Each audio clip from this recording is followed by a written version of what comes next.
Eu entendi com o Narra Perifa que a gente podia, produzir a nossa literatura popular, as nossas histórias em quadrinhos. Que a gente poderia fazer esse universo geek mais voltado para a nossa realidade. Então o projeto nasce nessa pegada, da gente construir um universo nosso, onde fosse seguro, onde a gente tivesse as mesmas identidades.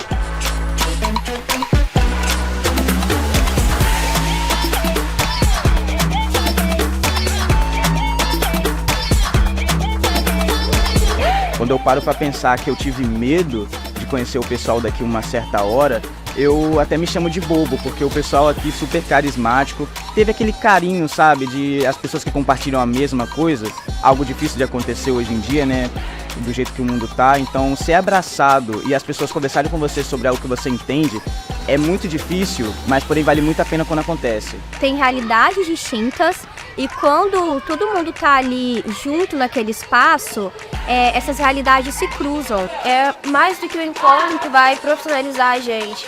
É um network, estão tendo vários artistas de várias vertentes, tem gente que faz colorido, tem gente que já tatua, tem gente que faz ilustração digital. A gente tratou um pouquinho sobre as narrativas, sobre as formas que elas são construídas, quem tem o poder da narrativa hegemônica. E eu trouxe um pouquinho também de como o abolicionismo penal, né, vê isso, a abordagem do abolicionismo penal historicamente sobre as narrativas, sobre o processo de criminalização da juventude racializada, né, negra, indígena, e de como esse processo é um processo intencional do Estado, né, que faz parte de um projeto de genocídio dessa população, e como outras narrativas, a partir disso, podem ser possíveis. Imaginar outros mundos, outras formas de socialização, outras formas de viver em comunidade. A gente trouxe um pouco de concepção do Evaristo, que fala um pouco de escrevivência, que é esse processo da gente escrever a partir do lugar que a gente ocupa, do lugar que a gente saiu.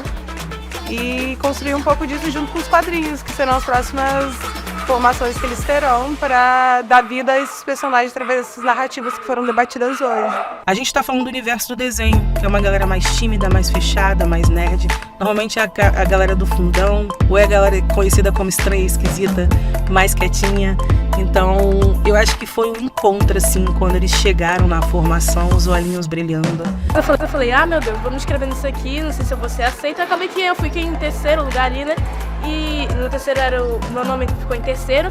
Eu acabei sendo aceita, eu fiquei muito feliz, fiquei a semana toda nervosa. E foi muito bom ter vindo pra cá, eu tô aprendendo bastante. Eu achei que eu não ia conseguir socializar com as pessoas, mas eu consegui. A gente recebeu um kit muito legal de desenho também, então pra gente que trabalha com arte isso é um ponto muito forte. Minhas expectativas são tentar trabalhar mais minha poética e minhas questões e aprender um pouco mais sobre desenho também dentro do meio das histórias de quadrinhos. As histórias em quadrinhos, elas despertam esse fascínio nos jovens, né? Pela questão do desenho, da dinâmica, dos personagens, né?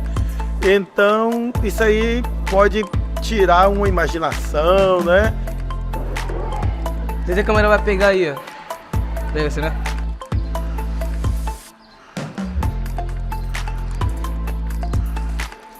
Só no tempinho que tava na sala, fiz alguns desenhos aqui também, ó.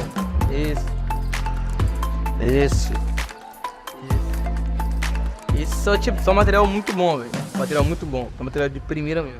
Se a gente estava falando de fazer uma formação para um público diverso, a gente tinha que pensar nesses educadores, nesse conteúdo, de uma maneira que também fosse diversa e dialogasse com esse público. A gente teve professor que veio do Nordeste, nós tivemos professores de fora da Grande Vitória, professor com deficiência, professor negra, mulheres. A técnica que mais abriu meus olhos foi enquadramento e perspectiva de pose e roteiro. O roteiro eu achei necessário porque eu não tinha isso, eu não entendia nada sobre roteiro. Eu até queria escrever minha própria HQ, mas eu não entendia nada, não sabia nem como começar. Ideia de como fazer uma estrutura de um roteiro, criar uma cena com esses personagens que eles tinham criado antes, para hoje, no segundo dia, fazer de 1 a 3 páginas de quadrinho contando essa história. O meu quadrinho, ele retrata a história do Brasil em si, né? Ele pega um refrão de uma música que é cantada pela Elis Regina e que foi escrita por Belchior. E essa música, ela fala muito sobre a questão da gente, por mais que chegue algo novo, a gente fica preso muito ao passado. O nome dela é indígena, né? Yaci, que significa lua. E eu resolvi colocar no quadrinho elementos da minha cultura, como os adereços indígenas. O quadrinho é isso, é você passar para esse papel, assim, um mundo que é totalmente seu, assim, e da melhor maneira que você consegue. E agora eu quero desenvolver história no quadrinho, que foi meu primeiro objetivo desde criança. Quando meu pai me apresentou o RPG de mesa, me apresentou história no quadrinho, eu me apaixonei.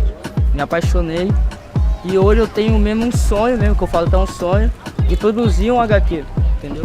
Eu acho que a educação é uma saída pra gente, né? É sempre uma ótima saída a gente poder estar em contato com diferentes linguagens, diferentes profissionais que tiveram diversas vivências, né? Seja no mercado, seja na produção editorial. Então eu acho que é fundamental e é isso que faz a gente poder construir os nossos caminhos. Como arte educador, acredito piamente, né, no talento dessa meninada e eu tenho certeza que eles darão muitos frutos. Eu me sinto muito honrado de ter essa oportunidade, porque é muito difícil pra gente que desenha, pra gente que gosta de quadrinhos, ter uma possibilidade como essa, né?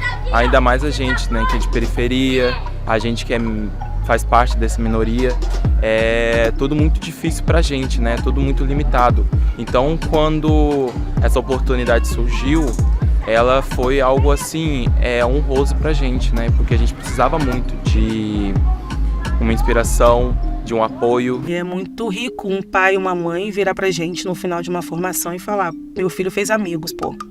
Com 18 anos ele dizer isso, quem não entende a importância disso é porque não conhece uma criança autista e as dificuldades que são impostas na sociedade